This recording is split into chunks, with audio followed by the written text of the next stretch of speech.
Hey everyone, thanks for stopping by the Standards Weekly Check-In. I'm Colin. Behind the camera we got Heavy Metal Dylan. What's up?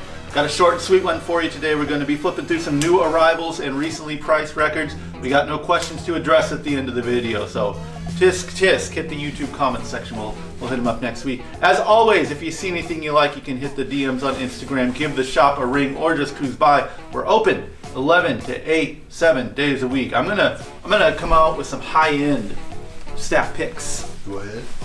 We got this guy in. This is a cool record. It's a Disharmonic Orchestra and Pungent Stench. And I think both these bands are terrible, but this is the best material from both bands. It's just real nasty, late 80s grindcore in its proper form. That's a really interesting era, I think. I feel like that whole genre kind of falls apart pretty quickly, but the really early examples are pretty interesting. This is just such a rare pressing to have. So yeah, really nice to see that. Speaking of rare pressings, we have a really the one you want from old Bill Evans. This is the OG Riverside press. Very tough to come by. Nice album though. You don't need to spend a bunch of money. You can just stream this joint. I think that Disharmonic Orchestra is not streaming anywhere, if I'm not mistaken.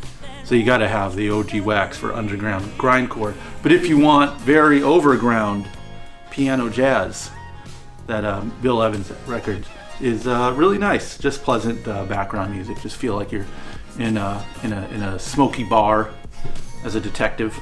Yeah. Trying to crack a case. I did blast it. I just cranked it really loud when I opened the shop up. Yeah. And I was like, yeah! This is nice.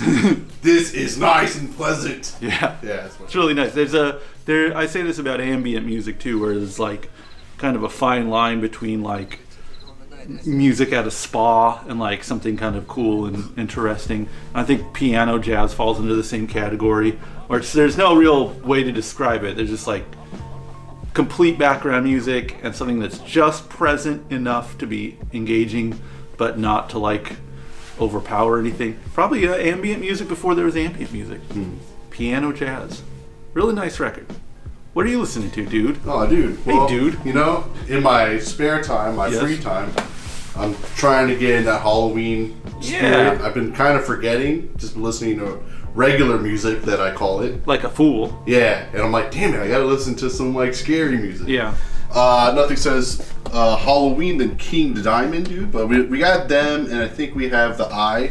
Them, I think, is a better record, but we have them. I'm gonna say, listen to them. I wish we had Abigail, but it doesn't mean to say you can't go on, Spotify and listen to Abigail. But it's a great record.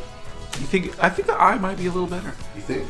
I remember you had this conversation. We've had this conversation before. Yeah, I think we've had a lot of conversations before. Yeah. Just over and over again. We keep talking about the same stuff. It's like the Eye was better. We're in some kind of purgatory for our sins that we created in a past life, and we just keep talking about the same 5-10 things. Yeah, over and over again. It's crazy how that works. Yeah. But we do have the Eye. No shading against the Eye. No. These are all 10s. Yeah, of course. But we have it. That's all I'm going to say, and that's my pick. All right. Should we look through some records? Sure. Okay. Terrible news in the world of rock. Yeah. Rip Paul Di'Anno. I know. My friend, he's a dickhead. He texted me. He was like, the third worst Maiden singer died today. Third worst? What? I'm telling you. Who's the second singer? Ripper Owen? Oh, Ripper Owen. Oh, it's Judas Priest. Yeah. Who's the other? Maiden? The guy that. So what is it? Is it New World Order? It's X Factor. X Factor. That's it. But let me see. Hold on. Either way, a true legend. Yeah, those first two Maiden records are so good. Yeah, they're I don't know. They're like the best. And I get it when you want to say like later, like the Bruce Dickinson era. Yeah. Because the playing gets so fucking crazy.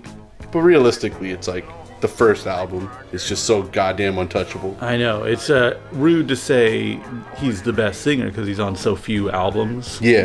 And I guess, did you ever mess with Battle Zone? Is Battle Zone worth listening to? I listened. We had an open Battle Zone, which I think was the second record that we had open.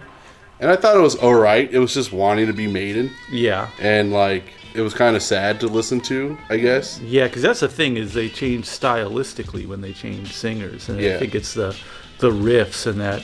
I think of Paul Di'Anno, I think of a street level metal singer, I think of him, and I think of Udo from Accept. working men singers. Yeah. They don't have classical training, you No. know? They're just fist banging maniacs out here trying to Get in there. yeah, make some points. Yeah.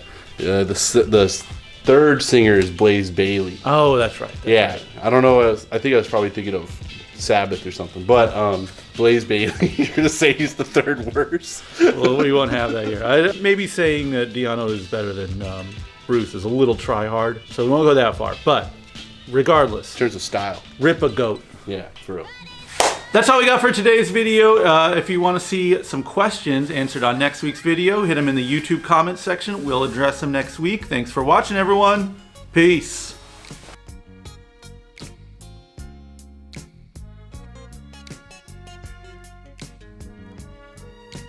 This is nice and pleasant. Yeah.